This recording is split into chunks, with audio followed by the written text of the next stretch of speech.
Bismillahirrahmanirrahim. Assalamualaikum warahmatullahi wabarakatuh. Seperti biasa, jangan di-skip saudaraku. Khawatir Anda melewatkan beberapa kalimat yang bisa saja itu bermanfaat buat Anda.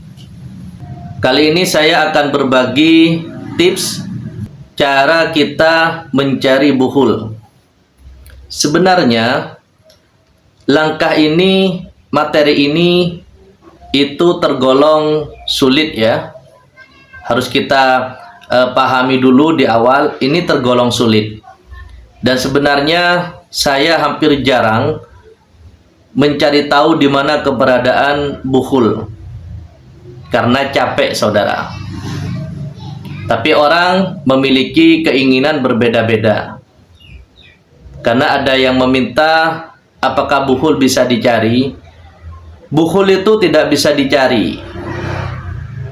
Paling tidak kita bisa mendeteksi. Karena kalau kita cari kemana?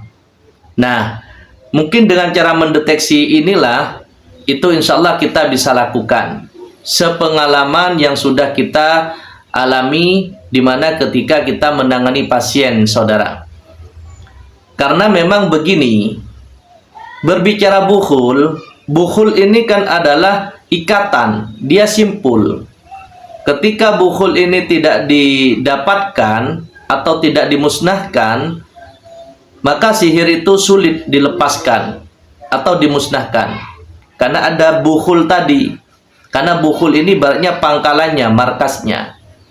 Jadi, terkadang di lapangan ketika kita mendapati pasien yang sulit disembuhkan, dan misal ada keterangan dari jin, ada tanda-tanda buhul, barulah di situ kita mau tidak mau harus mengincar buhulnya.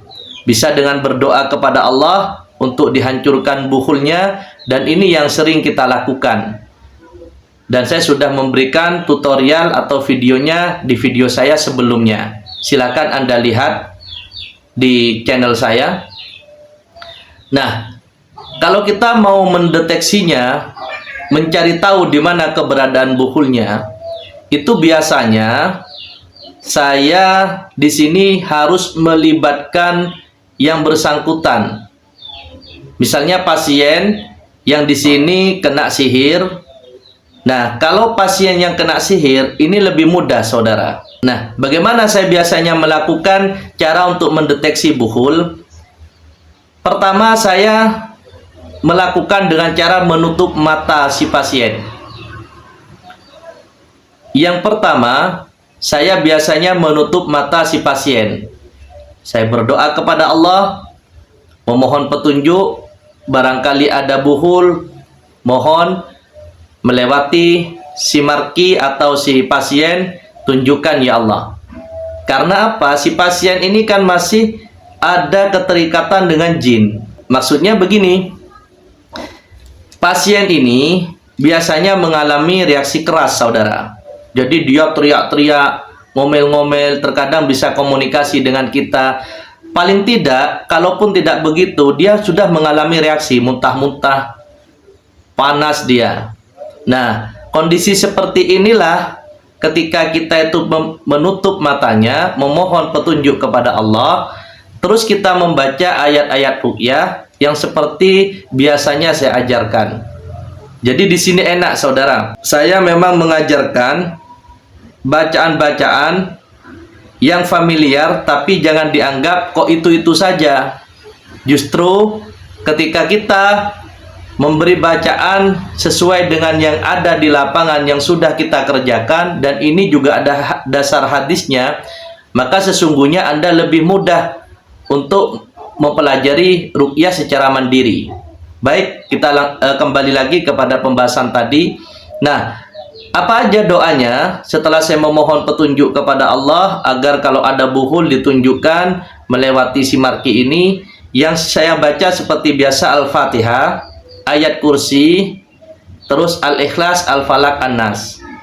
Nah, biasanya saya ulang sampai 3 kali. Setelah itu baru saya tanyakan ke si marki atau si pasien, apakah Anda melihat sesuatu? Nah, Yang dilihat ini tidak bisa dipaksakan, saudara. Kalau tidak percaya, coba Anda pejamkan mata Anda, pakai begini, maka yang ada itu hanyalah remang-remang, hitam. Dipaksakan tidak bisa. Beda munculnya nanti, ada petunjuk dari Allah, itu muncul seperti kita melihat di TV. Jadi nggak bisa kita itu paksa untuk terbentuk. Jadi si Marki itu otomatis sudah seperti di televisi itu, dia melihat seperti di televisi. Pengalaman kami begitu. Nah, disitulah ya baru kita paling tidak sudah di awal sudah mengetahui di mana titiknya. Tapi tidak berhenti di situ, kita pastikan, baru kita gali, saudara. Nah, kalau sudah digali sampai kedalaman ya, paling tidaklah 1 meter ya. Biasakan kalau menggali itu maksimal 80 cm, 1 meter itu udah cukup. Karena terkadang 40 cm itu terkadang disudahi malah lebih bawah. Pengalaman kami itu sampai 80 cm, saudara. Itu kalau kita menggunakan mata. Nah, terkadang kita langsung dapat informasi dari jinnya. Jadi jinnya itu terkadang karena saking tidak kuatnya dia kepanasan, akhirnya menyerah, Ustadz, saya tidak bisa keluar karena ini ada pengikatnya, saya diikat apa? Itu dipendam di bawah. Pernah kita salah satunya mendapat informasi dari jin ini di bawah pot bunga, dan di situ masih ada batunya. Betul, ketika digali ada buhulnya. Itu yang kedua, bisa dengan begitu. Yang ketiga itu diajak jalan. Kita jadi pasien itu kita ajak jalan. Terkadang tanahnya yang nuding-nuding begini ada, karena dia masih ada pengaruh jin. Nah, dibawa lewat atau dibawa keliling di tempat area jalan. Nah, di situ kalau dia merasakan kepanasan, baru kita mencurigai di situ. Bahkan ada yang langsung pingsan, saudara. Nah, sekali lagi ya, jangan lupa ikuti channel ini agar Anda tidak ketinggalan informasi-informasi yang insya Allah sangat bermanfaat di dunia ruqyah syariah. Nah, saudaraku, itulah cara kami di lapangan, saya maksudnya, menangani pasien ketika ingin mendeteksi buhul. Dan ini yang sudah terbukti. Semoga bermanfaat. Mohon maaf. Assalamualaikum warahmatullahi wabarakatuh.